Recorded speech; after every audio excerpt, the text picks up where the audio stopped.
Welcome to Nudie Nubies, a history, the Instagram interviews. I'm Petty Treason, and I'm the tech producer for Nudie Nubies Worldwide, as well as the floor stage manager producer for Nudie Nubies Twin Cities when we're in person. But that time is not now. Right now we are not in person. We are worldwide, totally virtual, which has been fun in different ways than I would have expected. I've really had time to sit down and think about the history of Nudie Nubies.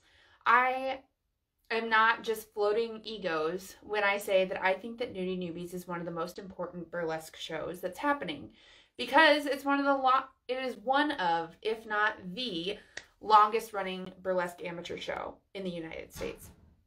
And history that we make is valid history, and it should be documented. So, hey Vita.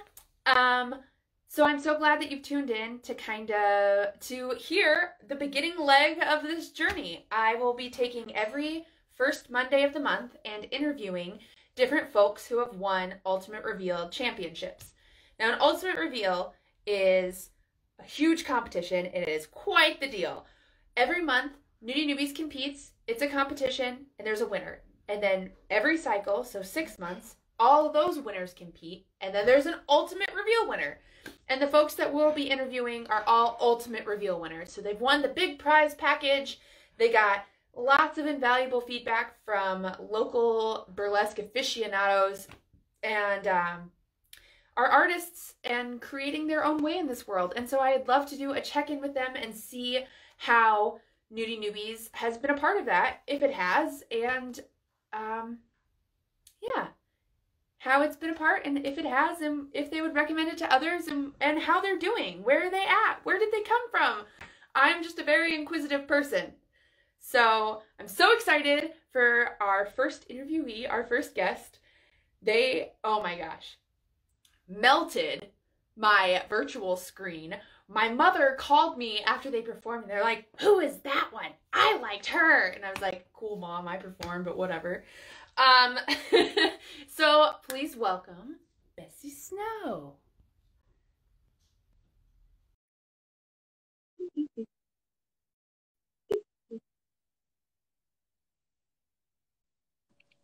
Ah! Hi. Hi! Hi. Thanks Thank you for having me. doing this with me and being the first person that I've tortured through Instagram Live. Oh, I'm so excited. I think I agree with everything you said. I think documenting this kind of stuff is so important, especially during these times. So I love that you're doing this. I love storytelling and capturing people's stories. So it's cool. Yeah, I agree. And I want to focus on your story. Okay. So for folks who maybe don't know who you are, who are you? Hi, everyone. I'm Bessie Snow, and gosh, that's a great question. I feel like this past year has been about figuring out more and more who I am. But as a performer, I think that I'm a genuine performer. I'm I think present performer. I think I try to, I don't know, give back to my audience when I'm performing. Of being a performer, I think I'm a genuine one, and I appreciate seeing that in others as well. But apart from that, I think like burlesque. I'm so sorry. Burlesque is an industry that kind of sometimes compartmentalizes who you are as a performer, who you are off the stage, and I've always tried to kind of fuse both and make them possible. And yeah, but I don't know, I'm still figuring that out. I think it changed a lot in the past year. Right. This past year has turned everyone in some way upside down, and it's hard to be given so much time to reflect with yourself. Yeah. It's a task that needs to be done, but is not always fun and not always easy. I love that you say that you're an authentic performer. Like, who you are on stage is a piece of just who you are. Burlesque personas can be so many things, and so I think that is so cool. I know me as a person, I like history and documenting and whatnot, and so it's cool to be able to bring that in both parts of my world. Or just my world in general. Is there really parts? I guess that's the question. um, so you're a Nudie Nubies winner. Yes. Yes. Do you want to talk to me a little bit about your Nudie Nubies experience? Like, how did you hear about it? How did you sign up for it? Where did Bessie Snow, the burlesque performer, start? So I was based in Berkeley, California, so the Bay Area. And so, of course, Redbone is the person who brought Nudie Nubies to the West Coast, to San Francisco specifically. And I'm still very much a newbie, I would say. You know, I started burlesque in 2018. I think I debuted fall of 2018. And so, but you know, Nudie Nubies was a really big thing in the Bay Area. And it was kind of one of those things, if you're new, that's what everyone wanted to do. I started off at a school that should not be named anymore, but that was the only school in the Bay Area at the time, if anyone wanted to start burlesque, you know. And so I started off there, and everyone who kind of went through that route eventually, it was a goal to do Nudie Nubies. So I started off just I went to the Ultimate Reveal show, I think the season before I started competing. And that was the first time I ever saw Redbone. I had heard about Redbone, and I was like, who is this Redbone person? I hear about them, but I've never seen them. And I think it was during her time of traveling in the winter. So she was actually not in the Bay Area. But it was my first time seeing her and seeing her perform, which blew my mind, of course. And really I started studying. I was like, okay, I want to do this. I want to win it. You know, I did it to win it and to experience it and to really challenge myself to come up with pieces that I thought would be good enough to win, you know. So yeah, I took it very seriously, but at the same time, you know, understanding it was an amateur, you know, reveal. And so to just have not take it too seriously, of course, but yeah, it was just it was kind of on my bucket list of things to do and to win, and I was able to do that. So I signed up, you know, emailed Redbone, and got into the first round, which was to win by applause. And you know, and that was really not so much more, I would say, not so much more of like, I wanted to bring my best performance, but really it was about bringing as many people as you could. That's the name of the game. To win, you can be the best performer in the world, and if you bring one person, you don't get any claps, you lose, Nudie Nubie. You know what I mean? Yeah. So it's kind of funny, but yeah. So that was the name of the game, and I got past that round. So and I was really excited about getting to the Ultimate Reveal part, because that was when I was like, if I won, it would be judged, it would be critiqued, you know, and if I won that, it would feel like a real win, you know. So yeah, I just kind of went through the rounds, and just I got to perform 2 acts that I'm really proud of, and got to debut one of my favorite acts that I have in my repertoire now, which is my Zorro Act. So yeah, I got to do. You have a Zorro Act? Yeah, I have a Zorro Act. Yeah. I want to. It's that movie was a lot of awakenings for me as a child. So Catherine Z. Oh, one hot babe. Yeah. I was like, Mom, do I want a kiss or a beer? Both. Question my line. It's the question. I like that you touch on the first round really is bring everyone you know. Mm-hmm. It's like I hesitate to say popularity contest, right? Because that has so many negative connotations. Right. It's more, I like to think of it as like bringing folks into your community, mm-hmm. or finding community members and making them. Mm-hmm. I don't know about you, and I'd love to hear you chat about it, but I've made a lot of my close burlesque contacts and friends through Nudie Nubies, through times I have competed or kittened, mm-hmm. or stagehanded. And because I had to compete a few times before I made it to Ultimate. I mean, I think the energy in Minneapolis is also very different, though. I feel like it started here, and it's definitely a popular thing, but I think that it sounds like it's much more established in Minneapolis because it started there, you know? So I feel more competitive, and I feel like the caliber is a little different, to be honest. Yeah. Would you say that actual nudies are competing, or Because when I look at your art that you create, I wouldn't, you consider yourself a newbie, Mm-hmm. but I don't know. When I think of a newbie, Mm-hmm. I'm thinking like electrical tape pasties and they're doing that Marilyn Manson "This Is Halloween." That's what I I don't know if those are popular things in San Francisco because culture is different, but those are two very popular Yeah. things for new burlesque performers here. Yeah. Is that the caliber of performer that you're seeing compete? I think what was interesting, kind of difficult about Nudie Nubies in my experience was that that wasn't necessarily defined. It's really just defined about how many years you've been doing burlesque, right? And so you have people who come with different backgrounds coming into the competition. So when I was like studying, I was like, okay, what kind of people are competing? You know, are they doing purely burlesque? Are they combining burlesque with something else? You know, like in studying who won and who were the judges that judged them, you know, and really just like approaching it that way and seeing like, okay, and what are we being judged by, right? Because really the category of what you're judged by, you have to, it's like storytelling, costume, blah blah. So if you just do regular bump and grind, it might be really good, but the judges might be like, well, there's no story there necessarily, there's no arc, there's no, you know what I mean? So for people who want to ask me about Nudie Nubie, I was like, you know, you gotta study what you are trying to win, you know, because it might not even be authentic to what kind of performer you necessarily are, you know. But Right.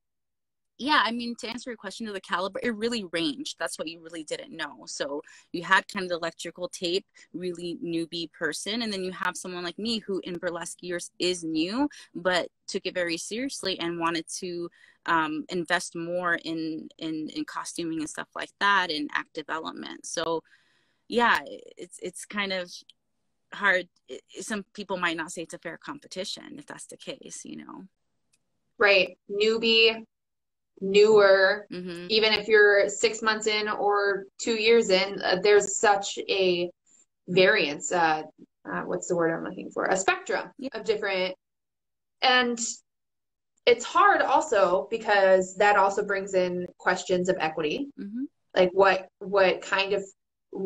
people are able to do burlesque and what people have the time and to put in the effort. Mm-hmm. Not even just so much like what kind of rhinestones did you buy, but who has the ability to put in the time and the effort and the things that you need to create like a truly deep and meaningful act. Right. And that's something I know with Nudie Nubies worldwide, we're trying to like be really focusing on how do we make this equitable? Right. Because I feel like COVID has kind of given not a fresh start by any means, but a different playing field. And none of the old rules apply. Everybody says, well, everything's so different. And it's like, yes, it is. So stop acting like it's the same and change. Right.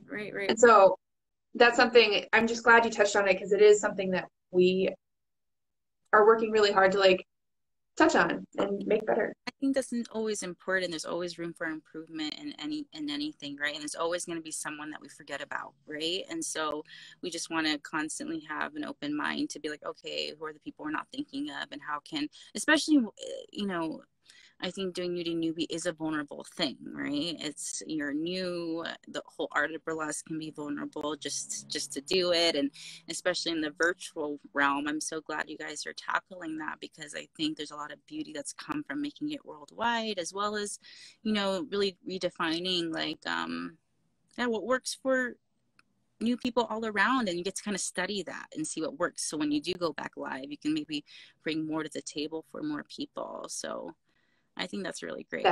Yeah. Thank you. That is the goal. Yeah. But this is all about you. I want to know all the deets. So, Nudie Nubies, you talk about how it's like a varied and maybe not totally equitable at all times.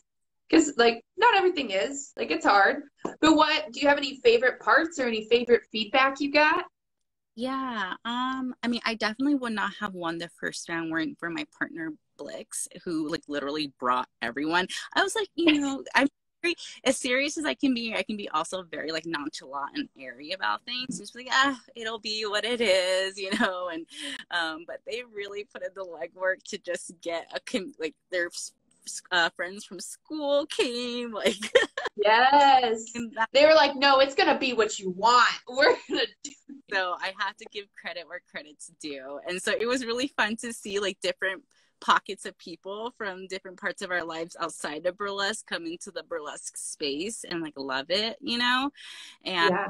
cheer me on. So that was really nice to see, just like that. And then my favorite part, I mean, I would have to say, you know, Zorro, the idea of Zorro, I think, was really inspired by like, what did I want to bring to Ultimate Reveal? You know, because I still had, I think I was just beginning to apply to festivals, maybe around then, maybe, yeah, probably around spring. I started applying to festivals for like kind of the fall season of festivals, and I was like, okay, what is, because I wanted to create something that I could use later, you know, or develop more after. So, I mean, I think the most fun part was coming up with Zorro Act and figuring out, working with the costume designer, Sophie Rose Bisou, who is the Nudie Nubie winner of, I think, Ultimate Reveal San Francisco season 2, I believe. And he really helped really engineer this costume that I wanted. And it was the first time, but like kind of, to the spirit of Nubie I was in, because I was like, you know, I used what I had and went to like, you know, different burlesque like costume exchanges to like get little pieces here and there. And so Yes. real first, I put money into it and time and thought into it kind of piece for Nudie, for the Ultimate Reveal. So that process was really fun to be in.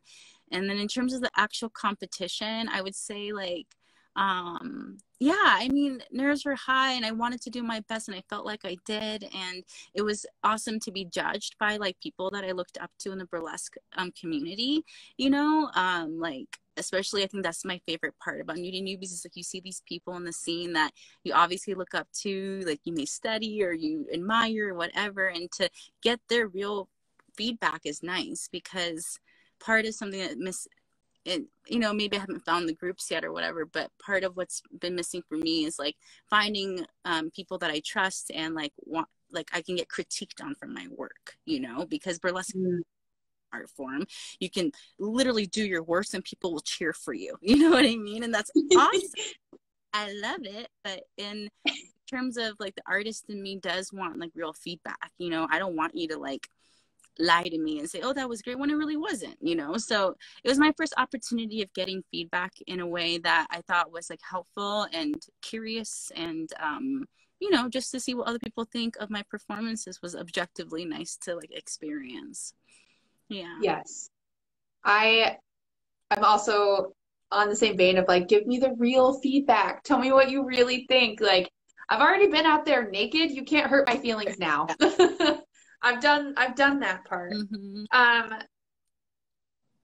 You have such a beautiful journey and you're such a study. I love hearing about how much you studied this. You're like, I came to do burlesque. How did you hear about burlesque? Before you joined wherever you went to school, how did you hear about it? So I mean, I'm trying to remember like how the thought came. It's not like I watched anything. I mean, I've known about burlesque, or like, I mean, sensuality, desire, that kind of, you know, tease, that kind of energy I've always been drawn to. And I feel like I've had in my life, you know, and just various practices. But yeah, the thought just came randomly. I think I was in a place of wanting to do something expressive. I'm a theater kid and I just missed that in my life. And so I just Googled burlesque and, you know, the only available option popped up. So that's kind of where I went. And it was for me, I think though, obviously, I do study a lot of burlesque, but it's weird. And I do believe I'm a student of it, but it's very weird because I think so much of what I've done I would say I'm a primarily improv performer, and then eventually becomes an act. Right. And so, I just wanted to get on a stage. I was like, how do I get on a stage? Because I know that's how I'm going to learn. And I would say most times I go on a stage, I'm like, oh, I didn't like that. Oh, I love that. And that's how I studied and developed, like, I think who I am as a performer.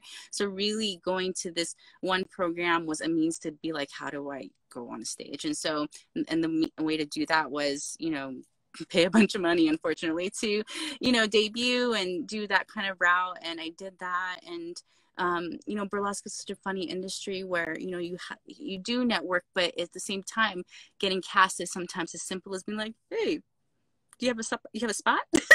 You know, and you know, you have some video or some work to like vet that you have performance ready acts, you know. But what's kind of cool about burlesque is that too, like, you don't have to necessarily be taught, like, be a brushed performer to debut or to be on stage, and you can kind of work it out as you go.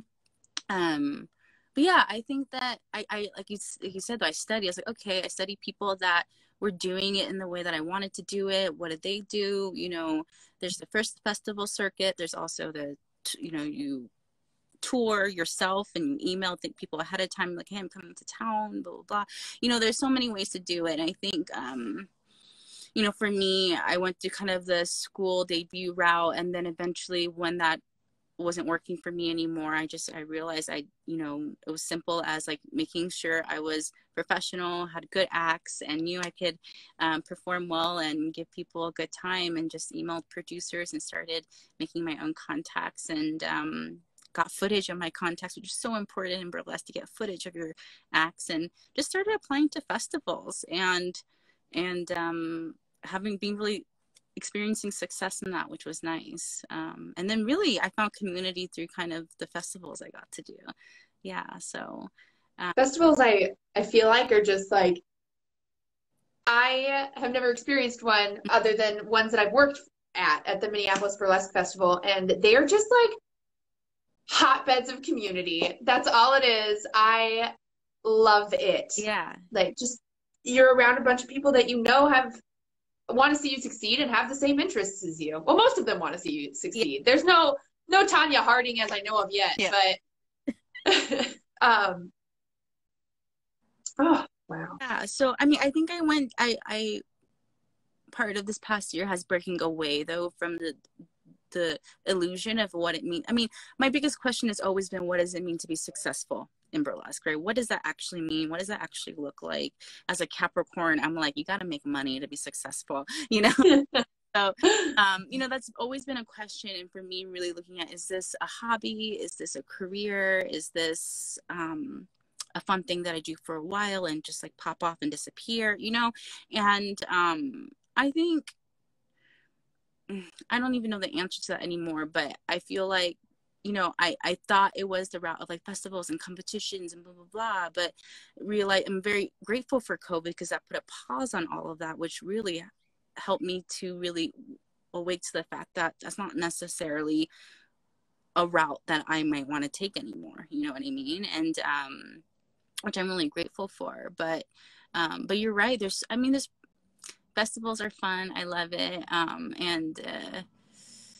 Yeah, I am kind of losing my words, but yeah, I think that there's so many ways to do burlesque, and now we have the virtual realm. It's like, you know, it's everyone's playground. Right. Well, you're talking a lot about change. Like, your trajectory has changed because of different circumstances. Mm-hmm. And whether it be COVID or yourself, mm-hmm. like, you can start out and say, oh, I'm doing this Nudie Nubies thing because I heard some friends talk about it and I've always wanted to get naked in front of people and I can try it. Mm-hmm. And that's true. Yeah. And then you can do it and you can say, I want to make a career out of this. Mm-hmm. And you can do that. Yeah. You can work towards that. Yeah. And then you can say, you know what? I've had my fill and now I only really want to do performances when I want to. Right. And that is fine. Yeah. There is no one's holding you to a singular choice that you make. Exactly. And I think that is something that's beautiful. Yeah. Yeah. No, 100%. Yeah. I think Nudie Nubie is something that I'm like, it was the first competition I got to do. It was I'm really proud of it. I think it's there's nothing like it. And I agree with your intro. I think it's so vital for the burlesque scene to have a space for new people to come and experience not just competition, but also like failure, right? In a safe space, and also a space to just be like, oh, I want to win, and being in that spirit, and that being okay. It's okay to want to win and be successful, whatever that looks like for you. And for me, I'm happy that Nudie Nubie was like my first experience in that, because I've competed a couple other times and did not place or anything, right? When I thought, yeah, I'm good. Right. And it's like, you know, and that's okay. And I think that it's just an important part of being a performer, to be in that willingness to like put yourself out there, do your best, and maybe not do your best and not get what you want. You know. Yeah. Yeah. Sometimes you just don't get what you want. So, Bessie Snow, where are you at now? What are you doing? Yeah, so a lot has changed for me. I'm actually in Denver, Colorado right now. I left the Bay Area almost, I know, 2 weeks ago, 3 weeks ago. My partner and I sold everything we have and put a little that we wanted to keep in storage, and we moved full time into a converted van, and we're traveling around the U.S. So we were actually just in Minnesota. We left 2 days ago because we could not bear the cold anymore. I heard you were here, and I didn't even get to look at you from a distance, but it's fine. We'll be back. I didn't get to see. I'm just kidding. We actually haven't met in. No, I saw. We have not met in person. I saw you perform last Christmas because I went to that show that Diva was in. It was a Christmas show at the Veteran. Is it Veterans? Oh, at the VFW. Yeah, I was there. How you performed? So, yeah. Well, yeah. You didn't see me. I have to see you perform. I'll come out wherever. But now you can be anywhere. You can be in Denver. Exactly. So that's kind of been an awesome, funny little joke. It's like, I'm finally a showgirl on wheels. I don't know, showgirl on the road or whatever.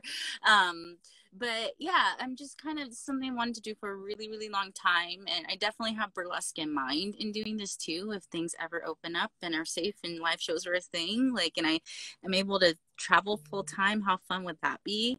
To just pop into different cities and really get to know different burlesque communities in that way.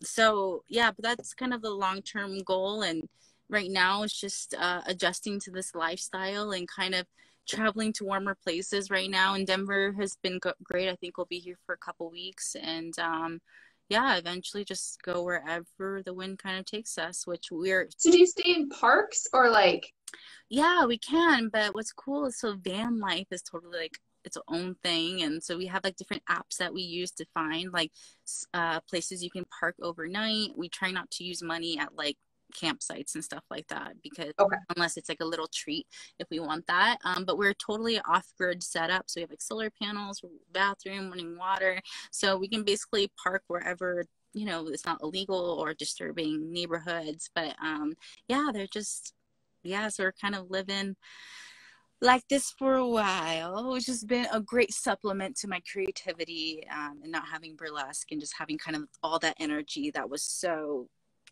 going full throttle into kind of having a break and then kind of coming into this has been nice. Have some of that energy go somewhere else.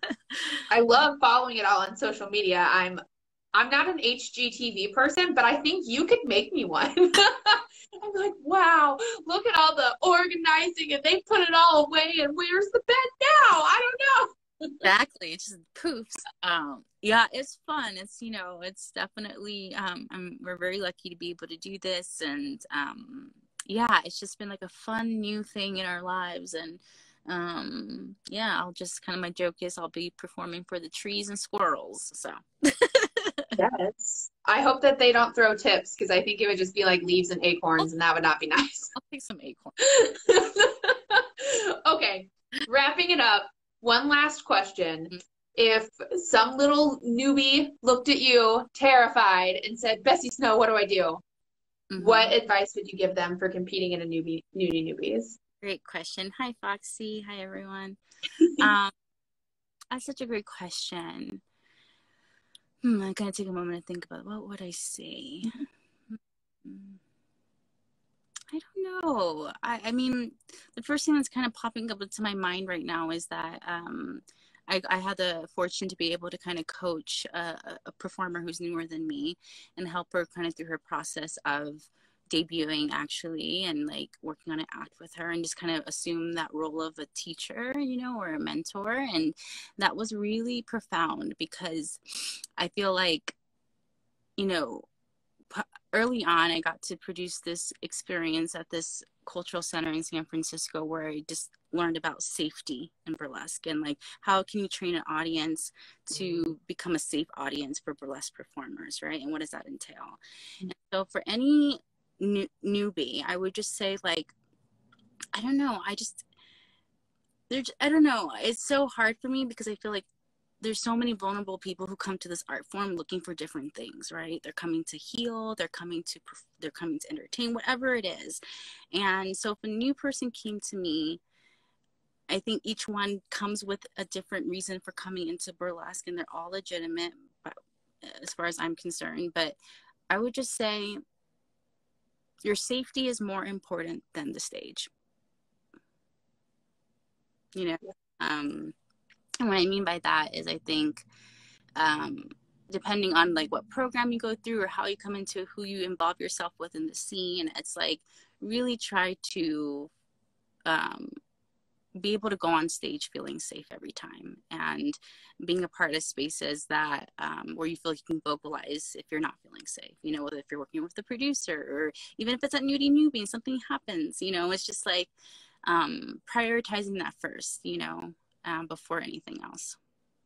Right. And trusting yourself. If something feels wrong, it's probably wrong. Like, yeah. And that's hard to learn as a new person too. You don't want anyone to think that you would say something out of turn or that you would make something big out of something nothing. But if it feels wrong, it's wrong. Yeah, I think, and you know, just to add on to that real quickly, I think that you know, as a new person, you don't want to step on toes. You know, you want to be liked, you want to make your connections, you know, and there's so many things I think that you kind of brush aside because you're afraid you won't get on that stage.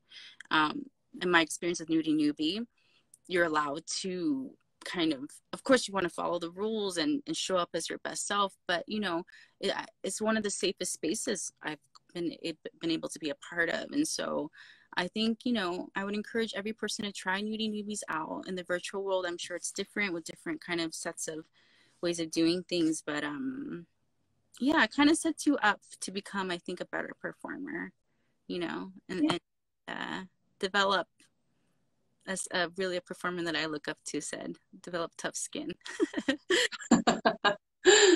Yes. Yeah. I feel you opened with authenticity, and you've just been so open and authentic this whole interview, and I'm so glad that this is how we started this series. For letting me be the first one. Yes, and next time you take that RV into these neck of the woods and it's not COVID, we're gonna chat. Be back. We'll surely be back. I think summertime, fall for sure. Once it's not too cold, it's just really hard on the van, really. So, right. Yeah, and one I'll definitely. Also, it's miserable. So why would you? You could go all these warm places. Yeah. It's the winter van life is tough for sure. So, but when we're back, I'll definitely hit you. Sounds good. Yeah. All right, I'm gonna close this out. All right, thank you. So, bye. Bye.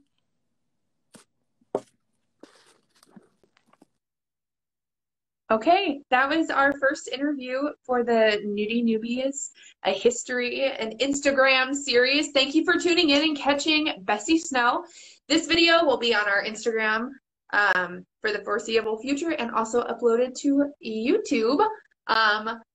Our next guest next month will be from the Twin Cities. I'll have performer Sassy Von Stradler here to chat with you about some of the same things. All right, thanks so much. Be kind and have a good night.